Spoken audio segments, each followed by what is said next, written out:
Dia menegaskan bahwa Edi tidak pernah menyebut nama Ade Armando secara gamblang.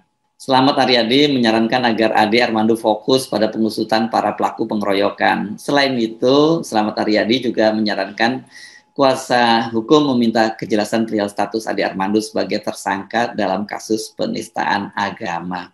Semua juga bisa membaca berita dan informasi yang menyebutkan SP3 Ade Armando dicabut Pengadilan Negeri Jakarta Selatan dan dianggap tidak sah. Seharusnya kuasa hukum sibuk memperjelas ini demi kebaikan Ade Armando sendiri, bukan malah sibuk kirim somasi ke sana kemari, itu kata Selamat Aryadi. Kalau saya buka-buka file di pemberitaan, ini kelihatannya apa yang dikatakan Selamat ini benar adanya ya.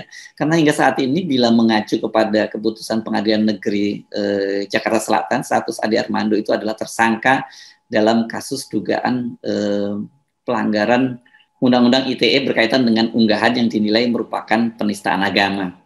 Ini kasusnya bermula dari seorang karyawan swasta di Jakarta yang bernama Johan Kan. Ini dia melaporkan bahwa Ade Armando itu pada bulan Mei 2015 atas unggahan di status Facebooknya yang menuliskan bahwa Allah kan bukan orang Arab. Tentu Allah senang kalau ayat-ayatnya dibaca dengan gaya Minang, Ambon, Cina, hip hop, blues. Itu tulis Ade Armando di status Facebooknya.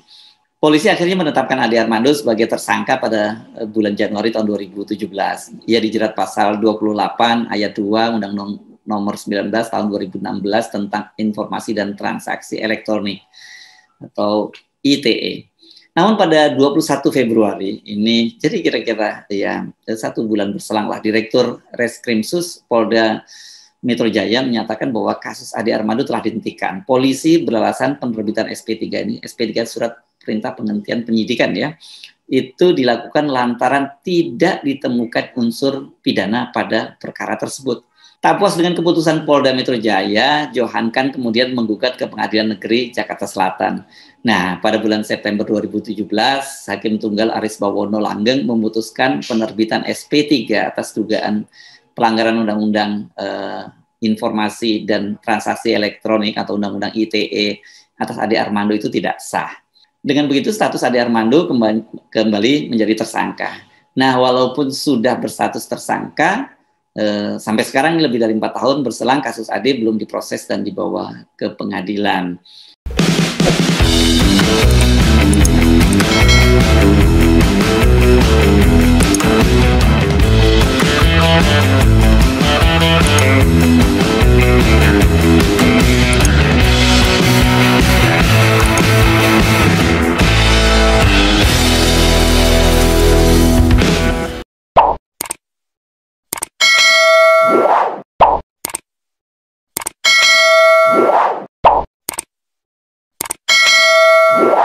Assalamualaikum warahmatullahi wabarakatuh.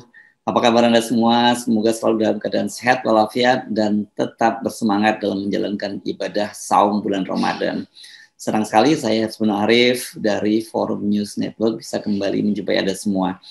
Belum sampai sepekan setelah mengalami peristiwa naas di depan gedung DPR dan masih tergeletak di Rumah Sakit Siloam Jakarta, Ade Armando ini sudah beraksi kembali. Dia mensomasi Sekretaris Jenderal DPP Partai Amanat Nasional Edi Suparno. Ini somasi dilayangkan karena cuitan Edi Suparno di Twitternya dianggap mencemarkan nama baik dari Ade Armando. Tentu saja bukan Ade langsung yang mensomasi Edi Suparno, tapi melalui pengacaranya. Nih, salah satu pengacaranya ini adalah Mu'annas Alaidit. Ini kalau nggak salah dulu ini politisi dari PSI ya, seingat saya ya. Dia mensomasi Sekjen Partai Amanat Nasional ini karena keberatan dengan cuitan Edi di Twitternya. Somasi itu ternyata sudah dilayangkan pada tanggal 14 April tahun 2022 yang lalu. Jadi beberapa hari yang lalu ya. Sekarang tanggal 18, jadi 4 hari yang lalu. Dan surat itu ditandatangani oleh Mu'annas Alaidit dan Aulia Fahmi.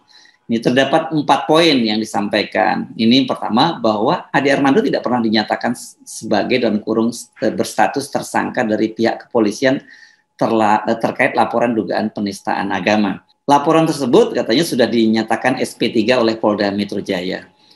Ketiga, ini bahwa yang dicuitkan saudara mendukung tindakan hukum tegas kepada mereka yang menistakan agama dan ulama termasuk AA, tidak ada putusan pengadilan yang menyatakan bahwa AA sudah diputus bersalah. Poin keempat, bahwa cuitan saudara mengarah ke dugaan pencemaran nama baik dan berita bohong, garis miring hoax, sesuai dengan Undang-Undang Nomor 1 tahun 1946 tentang Peraturan Hukum Pidana pasal 14 dan pasal 15. Untuk itu kami selaku kuasa hukum mengatakan bahwa perbuatan saudara merugikan klien kami dan membahayakan keselamatan baik fisik maupun mental klien kami. Pengacara dari Ade Armando meminta Edi Suparno menghapus cuitannya dan meminta maaf kepada Ade Armando melalui akun Twitter.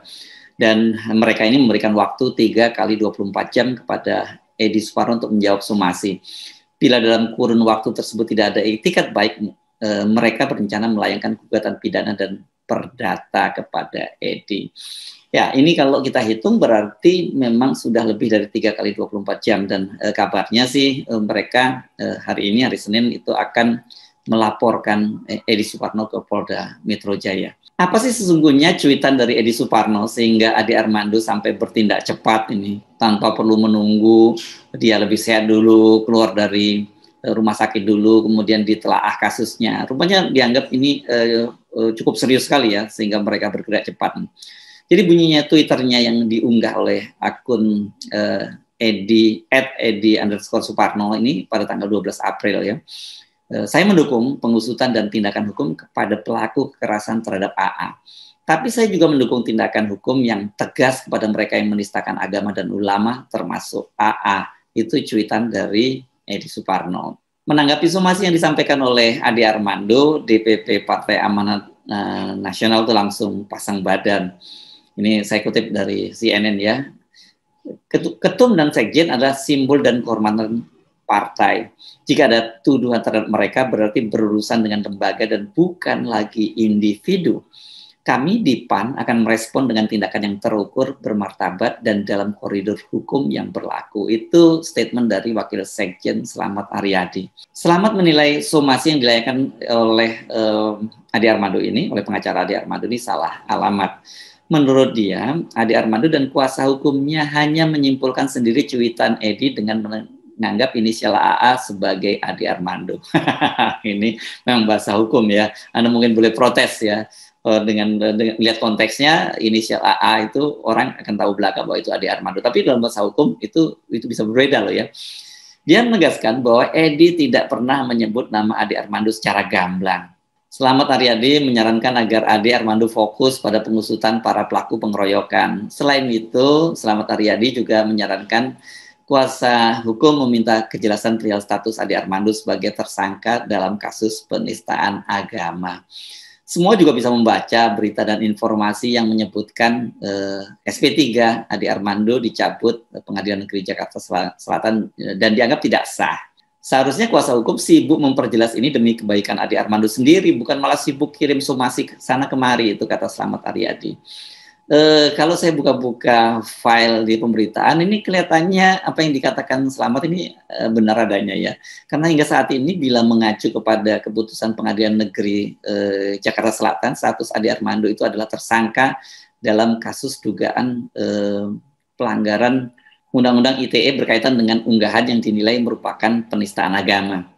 Ini kasusnya bermula dari seorang karyawan swasta di Jakarta yang bernama Johan Kan. Ini dia melaporkan bahwa Ade Armando itu pada bulan Mei 2015 atas unggahan di status Facebooknya yang menuliskan bahwa Allah kan bukan orang Arab. Tentu Allah senang kalau ayat-ayatnya dibaca dengan gaya Minang, Ambon, Cina, hip hop, blues. Itu tulis Ade Armando di status Facebooknya.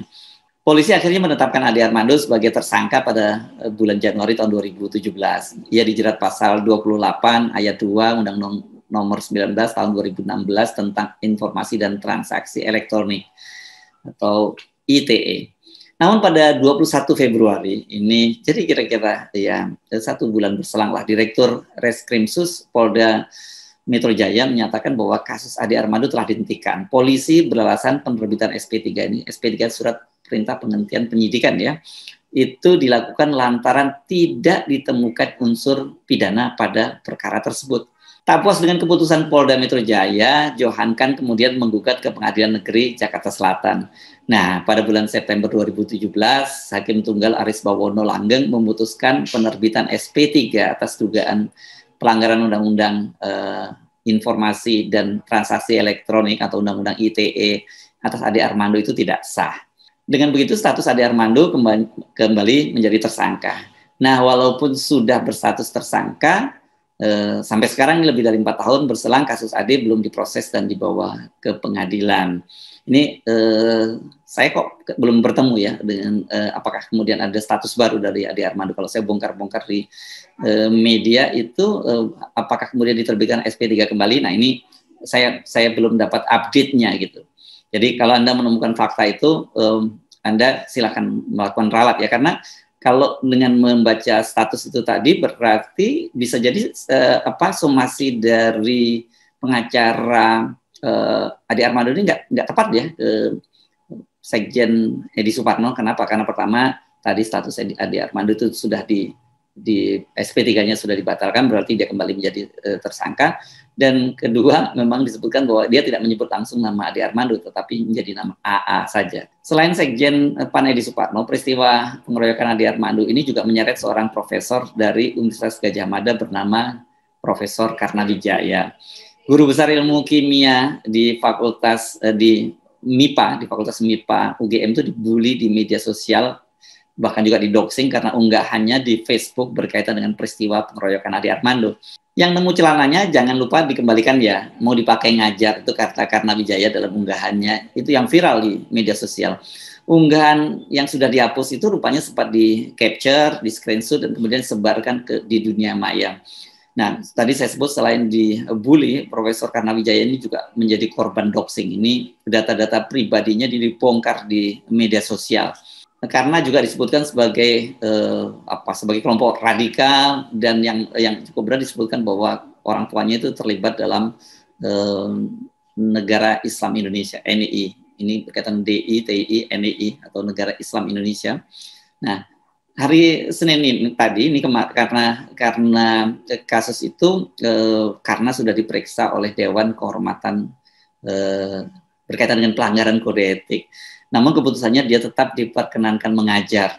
Nah, menghadapi kasus yang menimpanya ini, kemudian Profesor Karna berencana akan melaporkan kasusnya ke polisi. Dia menyatakan statusnya itu hanya untuk bercanda, sama seperti dia menyoroti fenomena sosial lainnya. Memang di akun Facebooknya dia banyak sekali menyoroti berbagai peristiwa fenomena sosial. Salah satunya yang saya kira paling sedang hit kalau di Jogja ini ya ini klitih, ini anak-anak muda yang kemudian melakukan kejahatan di jalanan. Bagaimanapun kasus Ade ini memang menjadi salah satu peristiwa yang banyak menyita perhatian publik ya dalam setidaknya sepekan terakhir ini.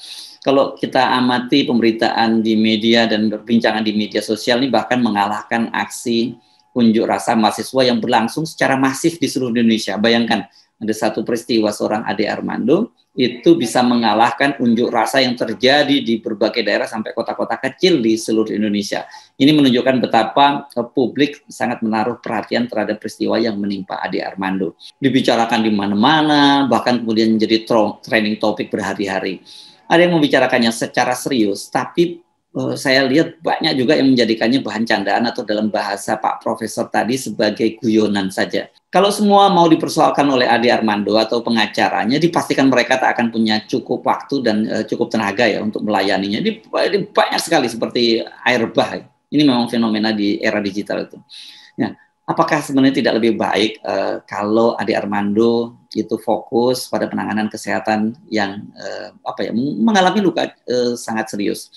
Sebagaimana dikatakan oleh juru bicara keluarga Nong Darul Mahmada, Ade itu kan sempat muntah darah dan mengalami pendarahan di kepala. Ini kalau benturan di kepala ini memang dampaknya cukup serius. Jadi memang perlu penanganan yang hati-hati juga dan perlu keseriusan dan kesabaran. Dan biasanya kalau orang yang mengalami trauma di kepala yang berat itu memang tidak boleh diajak mikir yang berat-berat gitu, apalagi kemudian berperkara dengan orang lain, apalagi kalau nanti kemudian perkaranya bergulir ke pengadilan, dia harus datangkan menjadi saksi, kan ini saya kira cukup berat lah buat Ade Armando. Dan menurut saya di luar itu yang jauh lebih penting itu sebenarnya bukan kita sekarang kemudian mencari-cari kesalahan, kemudian mengintai kembali kesalahan masing-masing. Saya kira mestinya hal semacam itu kita sudahi ya.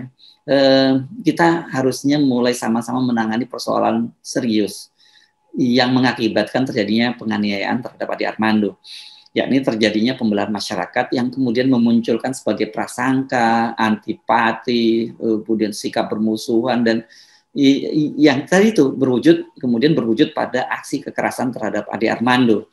Kasus Ade ini saya menyebutnya sebagai salah satu gejala atau simptom dari penyakit masyarakat kita yang lebih serius, yakni pembelahan.